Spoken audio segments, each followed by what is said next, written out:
साहेब जी, अर्चनी वंदनीय संत समाज, सत्संग प्रेमी भक्त सज्जनों एवं भक्तिवती माताओं, मुझे भी आज्ञा हुई है सो आज्ञा पालन हेतु आप सबके बीच कुछ कहने का प्रयास करूंगी। आइए मैं अपनी बात एक घटना कहा जाए या कहानी कहा जाए उनसे शुरू करती हूँ। एक बार की बात है, एक बहुत ही समृद्धशाली व्यक्ति, उनके मन में विचार आया कि मेरे जीवन में कोई चीज की कमी नहीं है, मेरे पास धन संपत्ति है, नौकर चाकर है, हर चीज से भरा पूरा मेरा परिवार है, लेकिन मेरे मन में दुख क्यों है, इतना कष्ट क्यों है, मेरे मन में संतोष क्यों नहीं है। वह सोचता है कि मैं लोगों के बीच जाकर देखता हूँ कि ऐसा कोई व्यक्ति हो सकता है जिनके जीवन में संतोष हो, समृद्धि हो, सुख हो। भले ही मेरे जीवन में इतना धन संपत्ति है मेरे पास, लेकिन मुझे वह पूर्ण शांति की अनुभूति क्यों नहीं होती है, संतोष मेरा जीवन में क्यों नहीं है। ऐसा मन में विचार करके एक दिन वहाँ गांव में घूमने निकल जाता है। जब वह गांव में जाता है तो पास में ही एक व्यक्ति खेत की जुताई करता दिखाई देता है। वह फटा पुराना कपड़ा पहना हुआ हल जोत रहा था, खेत की जुताई कर रहा था। तो वह व्यक्ति सोचता है यह कितना मस्त मौला होकर खेत की जुताई कर रहा है, इसके पास फटे पुराने कपड़े हैं, सिर पर बांधने के लिए साफी भी नहीं है, कपड़ा भी नहीं है, फिर भी इतना खुश कैसे हो सकता है इंसान। फिर वह सोचता है भले ये अपने आप में खुश हो, लेकिन मैं इन्हें कुछ देकर आता हूँ। वह डायरेक्ट तो उन्हें कुछ नहीं दे पाया, क्योंकि यदि किसी व्यक्ति को हम कुछ देंगे तो उनको संदेह हो जाएगा कि यहाँ मुझसे कुछ चाहेगा तो नहीं।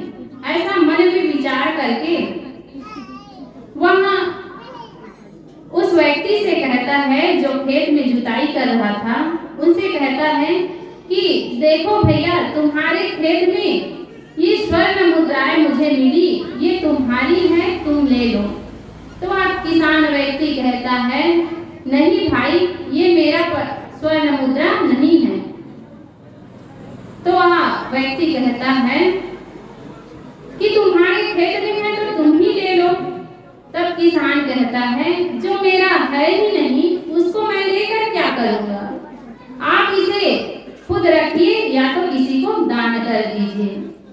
वह व्यक्ति कहता है आप दिन भर में कितना कमाई कर लेते हैं कि इतना खुश हैं, और जो स्वर्ण मुद्राएं यहाँ गिरी पड़ी हुई थी उसको भी दे रहा हूँ तब भी आप नहीं रख रहे हैं, आखिर आपकी खुशी का राज क्या है। तब वह व्यक्ति कहता है कि मैं दिन भर में 4 आने कमाई करता हूँ और उन्हीं 4 आनों में से मेरा जीवन गुजर होता है और इसी में मैं संतोष हूँ, मुझे और कोई चीज की आवश्यकता नहीं। तब वह जो बड़ा व्यक्ति था, जो वैभवशाली व्यक्ति था, जिसके मन में संतोष नहीं थी, शांति नहीं थी, वह कहता है आखिर उन 4 आनों से आप करते क्या हैं। तो वह किसान व्यक्ति कहता है कि एक आने को मैं कुएं में डाल देता हूँ और दूसरे आने को कर्ज चुकाता हूँ और तीसरे आने का कर्ज देता हूँ, और जो बच जाता है चौथा आना उसको मैं मिट्टी में गाड़ देता हूँ।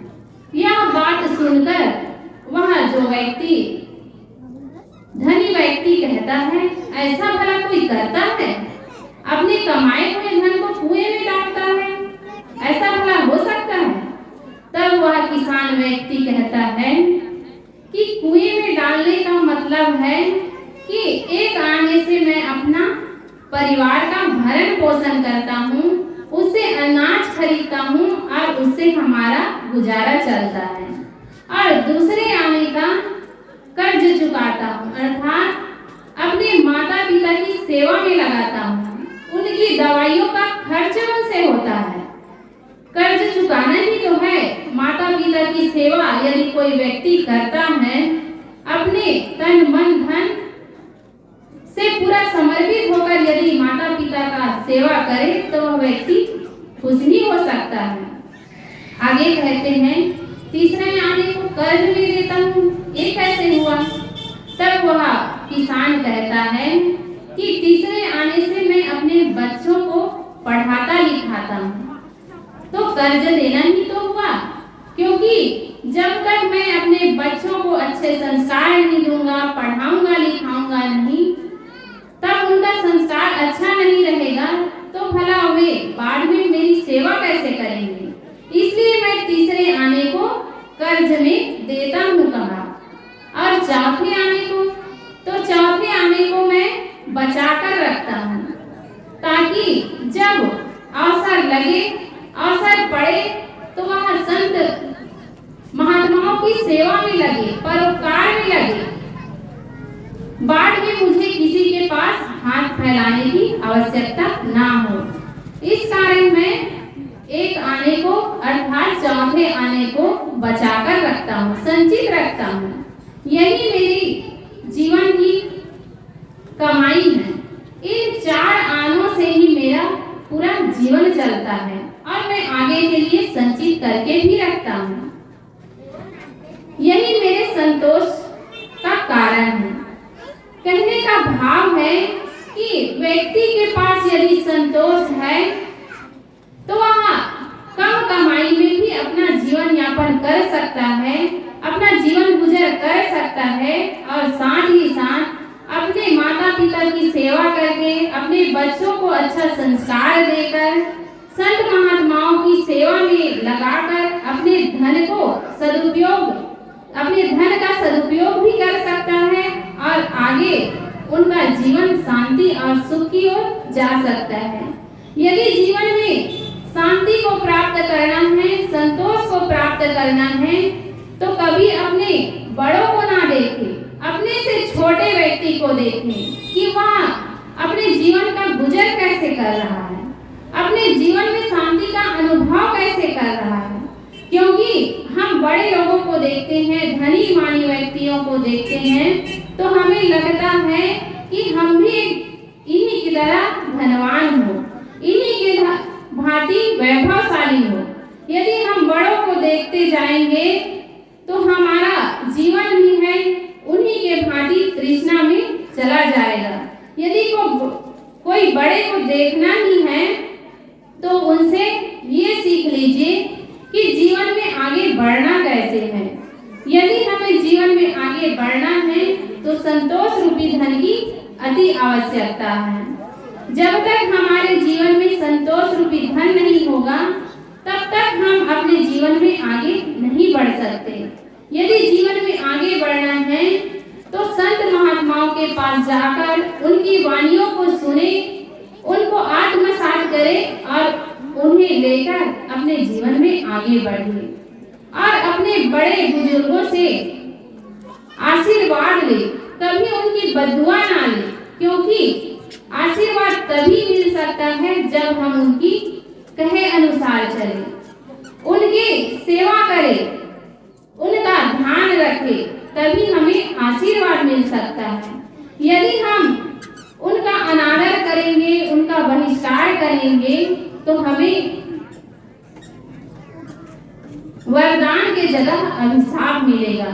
इसलिए हमें चाहिए कि यदि हम जीवन में शांति और संतोष रूपी धन को पाना चाहते हैं तो सदैव अच्छा काम करें, अपने जीवन में शांति और संतोष तभी आ सकता है। बस इन्हीं शब्दों के साथ मैं अपनी वाणी को विराम देती हूँ। बोलिए सद्गुरुदेव की जय।